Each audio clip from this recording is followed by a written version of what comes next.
You're ready to spend hours of your day meticulously planning your research, your content, every single thing that you are about to present but honestly, if you are not willing to spend your time on these 5 small things, then you're wasting your time. Stop wasting my time and your time with confidence, with open body language, with shoulders back. That is remedial advice for amateurs. Let's start with tip number 1. Your flaw is that you think politeness earns you attention. It doesn't. It gets you a fast track ticket to the skip button. People do not listen to what they like to listen to. They listen to things that give them enough of a reason to listen to it. You need to make sure that they know why it matters from the beginning. You need to start with the why. Why should they watch you? Next, how you're going to be presenting this to them. Then actually getting into your content. If you haven't mastered the beginning, which is literally the most underrated, the most essential part of your entire presentation, if you have not mastered the introduction, which is the component where all of the attention is going to be maintained, then honestly, it is useless to look at the what. Same thing for my video. If you're watching my video, right, and I'm talking about the introduction, I'm talking about why you should care about this.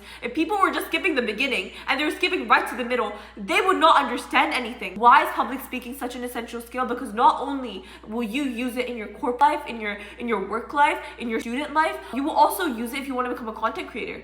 If you want to become a content creator and you actually want to start making money online, then that will actually have a very, very big impact on how much you can connect with your audience. Because your audience knows that, you know what, this person speaks to me. It's a very personal thing. It's a very engaging kind of thing. They're actually putting in effort to deliver their message. Anybody can put an aesthetic text and then put aesthetic text all over, you know? That's why in this generation, what is the most important thing is being able to talk. It is the best high income skill. Honestly, public speaking is joined to so many things. Public speaking can give you a better negotiation tactics. It can give you better sales. It can give you better anything, okay? Public speaking is so essential, but people ignore it, okay? They ignore it and they just move on to other things. You need to work on the soft skills. You need to work on the things that people ignore because that will actually get you the most ahead in life. Warren Buffett, okay? I've already talked about this in my last video, but honestly, I'm gonna say it again because it's so important. Warren Buffett. Okay, Warren Buffett, this billionaire investor that has so much money, that has so many accreditations, so many certifications. This guy literally said that he has framed his public speaking class certificate on his wall, and his certificates for his university degree are not framed on his wall. Statistics say that the average salary increase of somebody who has the same niche, the same expertise, the same work, the same industry, everything is the same. The only difference is communication. They will get the more salary compared to the other person. Why? Simply because of the fact that they know how to speak in a better way. They know how to actually convey their impact to different audiences. Now I've talked about the why, now let me talk about the what. What do you actually need to do? Have a controversial truth bomb. Never start your presentation with, "Hi, my name is Alina. Today I'm going to be talking about why 95% of presenters fail to get the audience's attention and most people are scrolling on their phones while they're listening to them talk." Does that sound like something you would be interested in listening to? No, it would not be something that you would be interested in listening to because your brain did not have a kind of question that you wanted answered with what I'm about to say. Next up, chunking. If you're recording a 5-minute video, for example, like this video, you have to actually break it up into chunks. And how many chunks depends on what kind of core ideas that you want to represent in your speech. This is going to help you so much when it comes to impromptu speaking as well. You should be able to structure your speech in your head. When somebody tells you a certain topic or a certain question, you should be able to structure your argument in your head within seconds. And how can you do that? By blocking out the time that you have and blocking out how much you're going to be spending on each and every core idea. No tangents. Don't go on random tangents. Stick to the point for the designated time block. Keep elaborating, keep actually getting into it. Actually dive deep into that one topic until your time is over. Deliver the idea assertively, crush the counter argument, and then move on. A good script isn't a long script. A good script is an efficient script. A good script is a script that conveys your ideas in the best way possible in the quickest time possible. You do not need to keep on rambling. That will not make your point stand out more. Repetition is useful, but at the same time, you need to be efficient with your words and your sentences. Every single sentence needs to have impact. If this blueprint has already saved you from being a boring presenter, make sure to subscribe because the last one is going to be the most important lesson that you will learn in your entire public speaking career. I am telling you, it is going to be so essential. It is the one thing that people in their $1,000 public speaking courses, that's literally the main thing that they talk about. I'm going to be telling you that in the most brief way so that you can start implementing it as soon as you're done with this video. Next up, your facial expressions, your non-verbal communication has to match your verbal communication. When it comes to your nonverbal communication, what a lot of people think is that it's just about posture, it's just about standing up tall, it's just about, a lot of people have this one thing that they do. They keep their hands here, then they go like this, and they go like this. This is essential.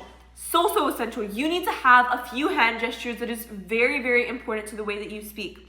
I've seen so many different people, like some people really like doing this. They only use one hand and they keep on doing it like this.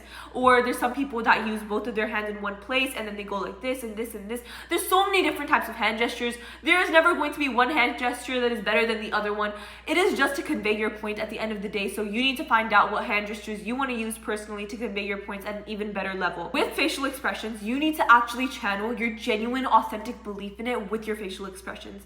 As human beings, we are very social creatures. If somebody is sad, if somebody is upset, we have such good facial recognition that we can literally detect how they're feeling and take so much information about that person just by the way that they look. People focus on visuals more than they focus on the verbals, So at the end of the day, when you're actually presenting, you need to have facial expressions that match what you're saying. If you're talking about something that's very low level and you hate it and it's just so boring to you, you're going to be monotone. You're just gonna be like this.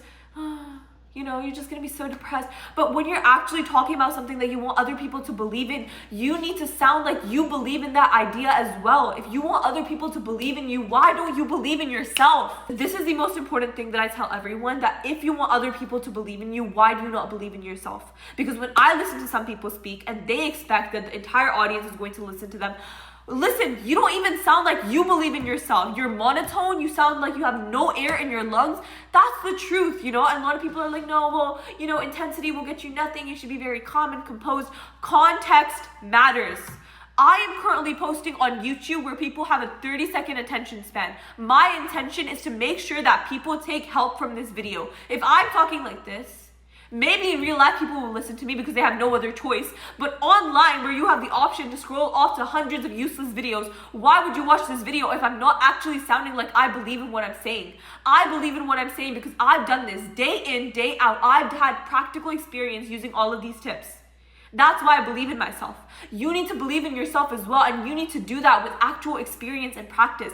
This is why I'm telling you, practice, have facial expressions that match your energy, believe in yourself so the audience believes in you, be authentic, be real, convey your messages, because at the end of the day, the people that listen to you are going to be the people that actually believe that you believe in yourself. People match what you think about yourself. If you think about yourself poorly, everybody is going to think of you poorly, okay? If you think about yourself and you think about your message as something so important that everybody needs to hear, people will think the same way, okay? You are the product. You are the one that is performing, so give them a show. Give them something to actually watch.